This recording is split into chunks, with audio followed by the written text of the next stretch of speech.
side of the tracks of Orleans, and you're in the West End. Are you considered West End? I think I'm considered West End. Yeah, I'm West End. Of course, I'm You're not like like West Ottawa, not like Canada West End. I'm not far west. I'm just like Central West. Yeah, we're gonna get our. I like the picture of the armor of God, acting in humility by putting the things of God on. We do this every morning through morning meditation, morning devotionals, whatever you want to call it. I do a personal one, and then we usually do a couples one. So you and me we're a couple. We're a couple of Something. a couple of nuts. And so I just want to welcome everybody to this morning. And so you actually have another devotional at 9:00. So we got to crush this and get into the next devotional. You're teaching at the Jericho Road Truman Center, correct? Yep, 9:00 on. We do a little Zoom devotional there. I usually join you. You do. To say hi to the guys. It's a beautiful thing being in a room full of guys fighting for their lives, and it's a good experience. What was I going to ask you? Oh yeah, what do you find what's the biggest struggle of the week for you? Like, is there a constant one thing every week is kind of like the biggest thing? And I know tolerating yourself is up there, but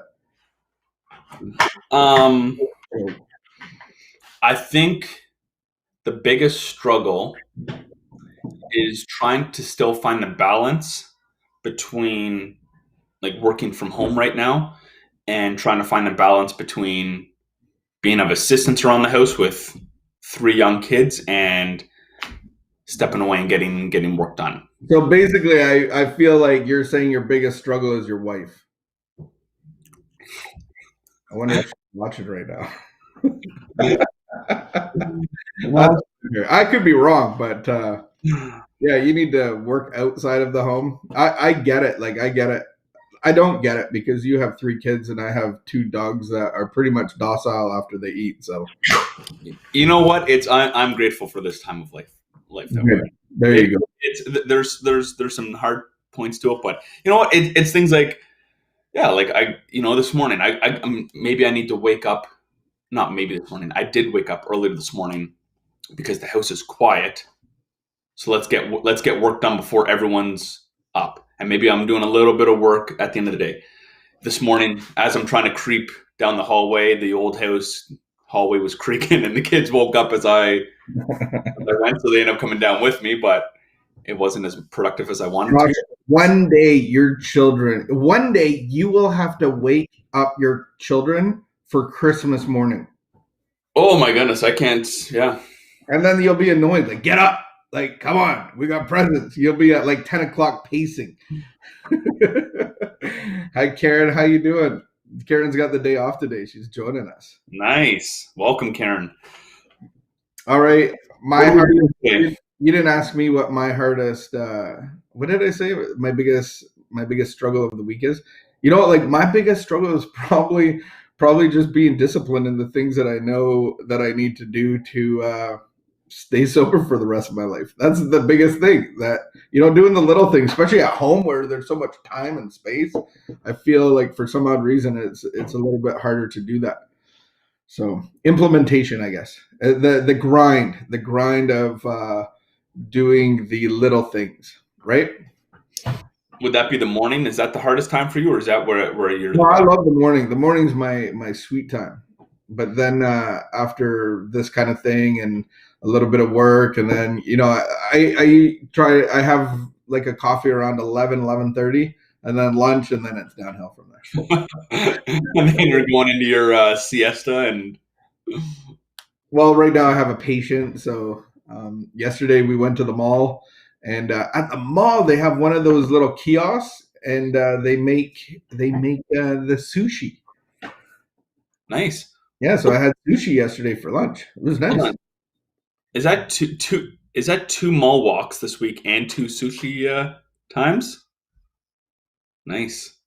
I just didn't know if one day was blended into the next for you. And no, I had 2. We went to the mall. We didn't really do a walk this time. It was more a purposeful lunch. I had to call it 2. All right, let's get our read on, guys. All right, November the 27th. What are we Josh, reading? it's Are we like reading? What's that? it's almost Christmas. We got Man, to get our Christmas shopping done.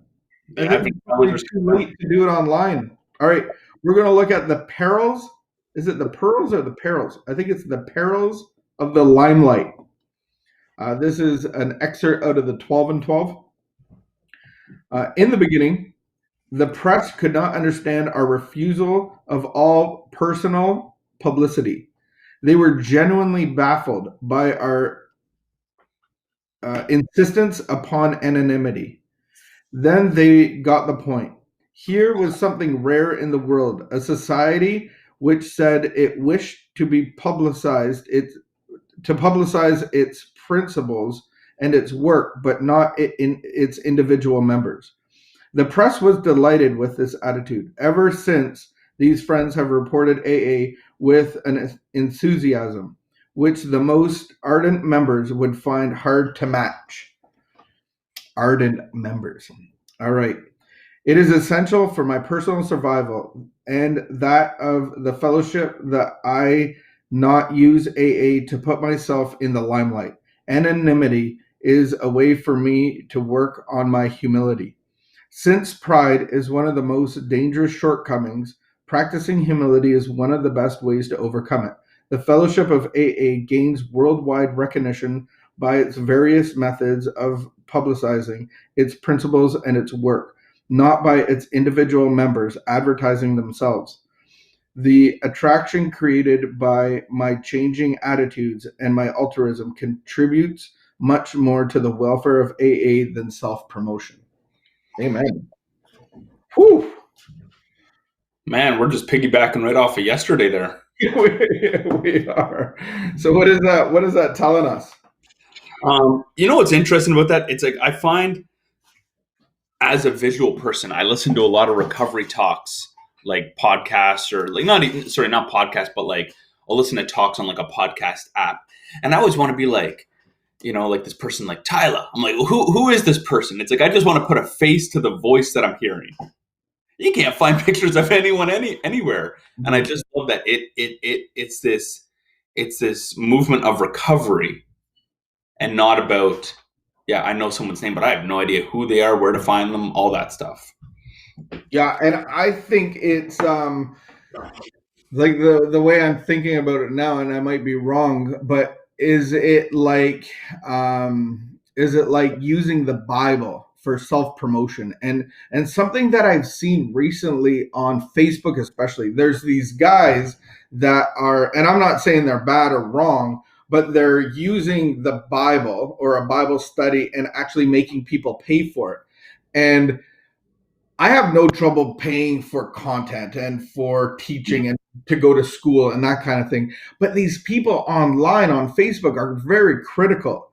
Like Yeah. all the guy's looking for is $5 to pay, to cover costs. And people are really against that. So I think it's the same principle of like, I'm gonna teach you the 12 steps of AA and I'm going to charge my time. I'm going to publicize it. I'm going to be this teacher of AA to lead other people into sobriety. So I think it's kind of like that concept where you're actually using a written material and then you're owning it for your own material to be able to promote yourself, basically. And so what I'm hearing in this, it's not about self-promotion. It's about I got to talk about my recovery because it's nothing that I've done. Yeah. I've just surrendered. I've just abandoned my life completely and got a new life through this process of death of self and recovery in the name of God. And so I have this new life because God's given it to me. Yeah, and I love that. It's like that's the whole point at the end of the 12 steps. It's like, carry on this message, pass this message on to someone else. Don't go sell this message. Yeah. And it's the same thing in the Bible too, though. Like, go and make disciples. And I love that even in the early church, it's like there's a lot of cases where it's like they're not specific about wanting to get money when they go into these towns. It's like because they just want to get the gospel out there. They just want to spread this message. They don't want it to be about trying to get a name for them and look at me and yeah. Yeah, it is interesting. I always I wish we had somebody smarter on the program right now, because I always, I always thought like part of it is you have to be closed let and not tell anybody about your recovery in case you get caught for being an alcoholic in AA, and Yeah. you're one of those people, and it might work against you at work and that kind of thing, but it's at the level of press, radio, and film. Um, so it's not about the promotion of it, it's about the attraction of it. So then I get to share my life and my recovery, and not sell the way of AA. Anything else? No, beautiful. I remember something was written about me. And I said, and in it, I remember I stated I didn't know it was going to be in, but I remember I told someone after, oh, I said that I go to AA, or that I was in recovery, and it's like, and I was fearful all of a sudden, because it's like I thought of that where it's like press, radio, and film, and I'm like, I don't want it to seem like I'm bringing myself into a limelight in this regard. And the guy's just like, don't worry about it. It's like, are we offering hope to someone else? Yeah. I'm not creating my own platform. And we don't have like a leader of AA. Like there's no leader. When you go into the room, the leader's always changing. There might be some experienced people, but it's all about what it says here is we wish to publicize the principles and its work, but not the individual members. Mhm. So like when you go like, who's the leader of this room of AA, you wouldn't know who it was. You might have some people that sponsor people. You might have a leader up at the front, but then that leader is going to change the month after, right? Yeah. So it's not about the individual, it's about the principles and about the 12 steps of recovery. And so that's what we can share, and that's what we can vocalize and be a part of publicly. But there's no like, who's the poster child for AA? Like how many people have come through AA in the last like 70, 80 years? Mhm.